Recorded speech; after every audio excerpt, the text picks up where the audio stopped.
Hello बच्चों, let's read the question. The question says that what is the acidity constant of the following reaction? This reaction, इस reaction के लिए acidity constant पूछा गया है. Hydrolysis constant भी कह सकते हैं इसे.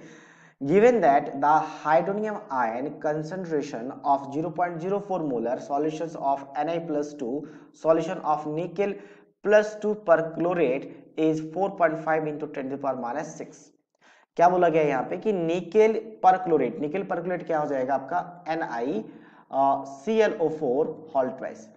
इसका कंसंट्रेशन कितना आपका 4.5 into 10 to the power minus 6.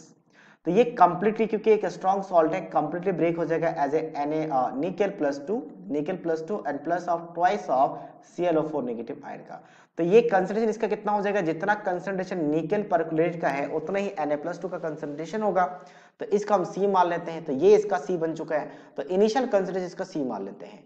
इस हाइड्रोनियम आयन का कंसंट्रेशन गिवन है, हमें क्या पूछा है, इस रिएक्शंस का एसिडिटी कांस्टेंट. तो इसका डिग्री ऑफ हाइड्रोलिसिस, इसे हाइड्रोलिसिस रिएक्शन कहते हैं. हाइड्रोलिसिस कैसे, क्योंकि वाटर के साथ रिएक्शन करवाए किसी भी केटायन एनायन का तो वाटर का ब्रेकिंग होता है. तो वाटर का ब्रेकिंग जब होता है तो उसे कहता है हाइड्रोलिसिस कांस्टेंट. ठीक है. तो अब यहाँ पे क्या होगा, यहाँ से इसका अगर हम इनिशियल C मान लेते हैं, ये 0 हो जाएगा. इसका डिग्री ऑफ हाइड्रोलिसिस अगर H है तो CH इसका हाइड्रोलिसिस हो जाएगा, मतलब C को H से मल्टीप्लाई कर दो इतना हाइड्रोलिसिस हो जाएगा. तो रिमेनिंग बचाओ कितना, C माइनस CH. तो इसका कितना हो जाएगा CH और यहाँ पे कितना हो जाएगा CH.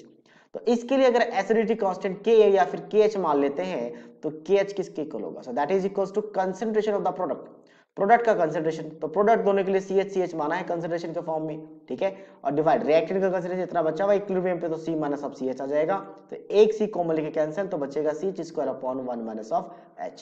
तो हमें क्या चाहिए, C चाहिए और H चाहिए. C तो पता है, H निकालना है हमें.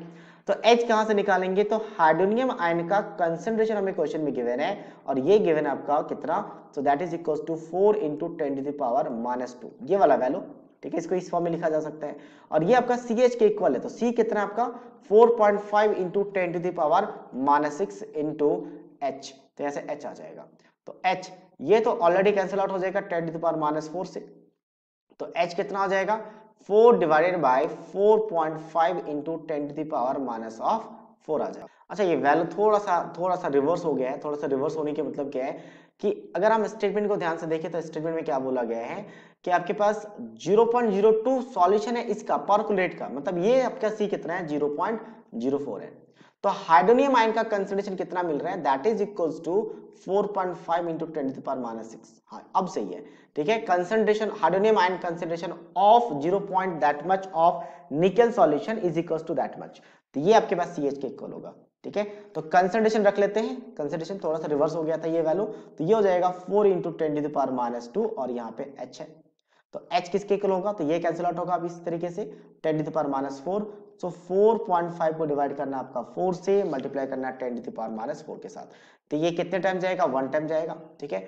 1 टाइम के बाद फिर से 5 तो फिर से 1 टाइम, फिर 1 0 10 तो 2 टाइम्स, फिर कितना 20 तो 5 times into 10 to the power minus 4 आ जाएगा. ये आ चुका है H का वैल्यू.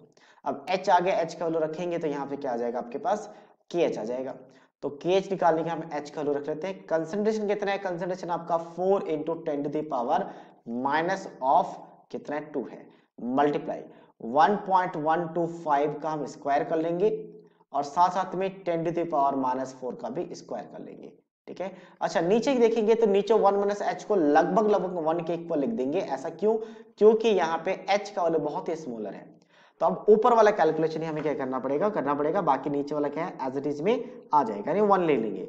तो 1.125 अगर मैं इसको स्क्वायर कर लो, यानी कि 2 बार मल्टीप्लाई कर लो 1.125 को, तो ये 1.26 के आसपास आ जाता है, जिसको मल्टीप्लाई करना है किसके साथ, 4 के साथ.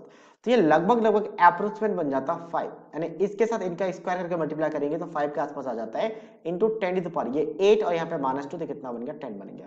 तो ये बन गया इसका KH, यानी कि एसिड डिसोसिएशन कांस्टेंट या हाइड्रोलिसिस कांस्टेंट कह सकते हैं, जो कि ऑप्शन नंबर किसके साथ मैच कर रहे हैं, D के साथ.